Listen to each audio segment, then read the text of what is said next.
I would say it was, one of the more challenging things I've ever done. It was technically a really difficult project to think about how we were going to stage these 3 shows all in one day. So we started about a year in advance. First, I just sketched and drew and looked at research together, and then little by little we threw things into the model box, very roughly, bits of paper and card, just looking at shapes and scribbles and ideas. The biggest obstacle was certainly just seeing how they all sort of dovetailed together, because we just couldn't ever get too focused on one play. We were constantly sort of cooking with 3 pots.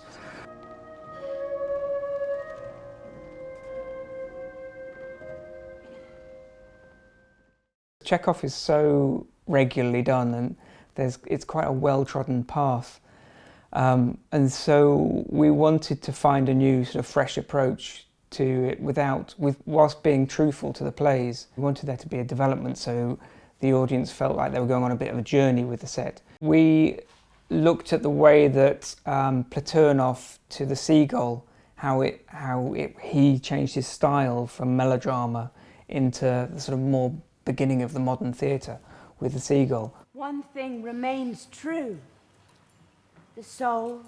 Platonov is the wildest of the 3 and the most sort of melodramatic. So in that one we had a big rake sort of pushing up from the backstage at a really quite severe angle and very heavily forested to suggest a sort of dark, rough woodland going off into the distance. It's medieval Russia.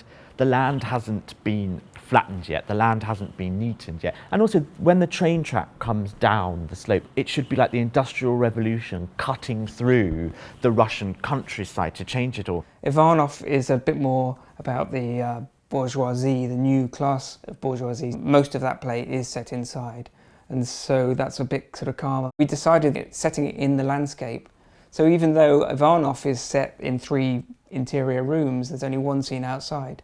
You get this big Russian wild landscape sort of framing it and reflecting the rooms.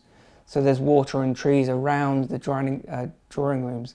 So there was always something added that the text didn't really ask for. And then Seagull is probably the most poetic of them and the most stripped back and the most modern. So on that, the whole rake stage goes and we flood the whole upstage of the theatre. So it's a lot cleaner, a lot calmer.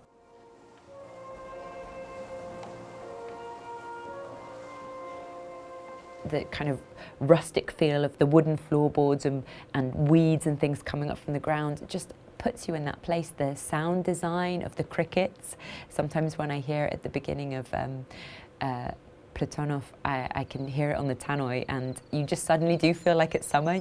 It's kind of, you're just already there. In the stage directions it says that you can hear the rain, but by actually having them physically, it makes it so much more elemental. But it was very challenging. I mean, it isn't easy to build a set over water, but it did really help, always give that feeling. And we use water in every single play.